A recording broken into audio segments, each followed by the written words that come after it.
Mais nous, pour nous, la simplicité de cette volonté se résume à ce que tous ceux qui sont en Christ ne périssent point, mais aient la vie éternelle au dernier jour. Et le plus beau de tout cela, frères et sœurs, seulement, on a tout ça par la foi seulement. La foi de croire en notre Seigneur Jésus-Christ et Dieu. Jean 6 et 40 nous dit, verset 40, « La volonté de mon Père, c'est que quiconque voit le Fils et croit en lui ait la vie éternelle. Et je le ressusciterai au dernier jour. » Donc, ça s'attache à la prière, Matthieu 6, 9, 13. « Quiconque voit le Fils et croit en lui a la vie éternelle. » Nous prions que tout s'accomplisse dans ce monde et le monde à venir. On peut se demander comment cela peut-il faire. Eh bien, on n'oublie pas que notre Dieu est un parfait ingénieur et architecte sans pareil. Tout cela va s'accomplir simplement par tous, à travers tous, ceux qui lui obéissent. Ici, d'après un commentaire de la Bible, dans la nouvelle NIV, là, cette pratique de la prière nous alloue de s'offrir à faire de tout selon sa volonté. Naturellement, on lui demande d'être notre guide et soutien pour accomplir telle chose. Donne-nous aujourd'hui notre pain quotidien, notre nourriture spirituelle en premier, et dans la lecture de ta parole, et aussi son étude, et puis le pain de chaque jour aussi, pour nos corps.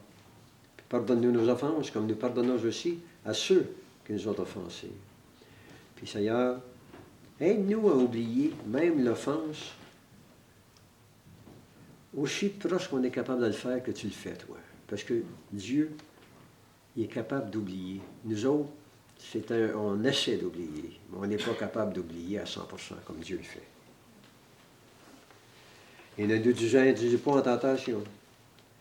Et puis, on remercie le Seigneur de nous donner la force de remédier à ces tentations, d'aller contre ces tentations, parce qu'on ne sera jamais tenté au-dessus de nos forces de résister.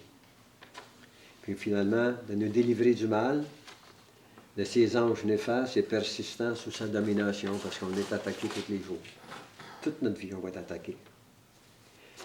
Car c'est à toi qu'appartient le règne dans tous les siècles, le règne, la puissance et la gloire. Amen. Ça, c'est la prière que Jésus nous avait donnée dans Matthieu 6. Quand vous êtes attaqués, frères et sœurs, ceci est la plus belle, la plus puissante des prières que vous ne pouvez pas imaginer. La fin du verset 10, que ta volonté soit faite sur la terre comme au ciel. Jésus nous dit ceci dans Jean 6, 39. Or, la volonté de celui qui m'a envoyé, c'est que je ne perde aucun de tous ceux qu'il m'a donnés, mais que je les ressuscite au dernier jour. Et la fin du verset 13 nous dit, et délivre-nous du malin.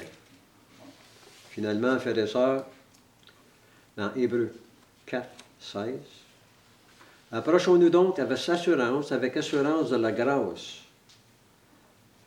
surtout du trône de grâce, afin d'obtenir miséricorde et de trouver miséricorde pour être secourus dans nos besoins.